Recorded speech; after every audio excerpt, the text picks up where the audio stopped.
Welcome to the Banker Lamp. Please enjoy the video. You start by reducing variability.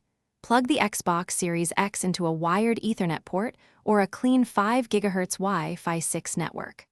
Once connected, make sure your display and console refresh rates match, 60 or 120 Hz, and enable game mode on the TV. Close all background apps and set power mode to instant on so updates don't interrupt. These quick changes remove common latency sources and give you a stable baseline before we tune networking and input settings.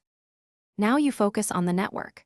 Reserve a static IP for the Xbox or create a DHCP reservation so its routing stays consistent.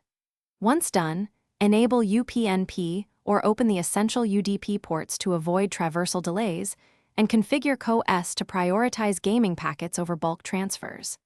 Test latency with the Xbox network diagnostics and a simple ping to your router. If jitter is high, isolate devices or switch channels. Make small incremental changes and measure after each to find the best combination. Finish by minimizing input and processing delays.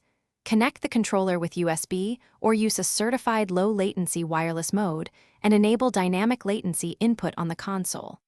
Update firmware on your router, modem, TV, and controller so performance fixes are applied.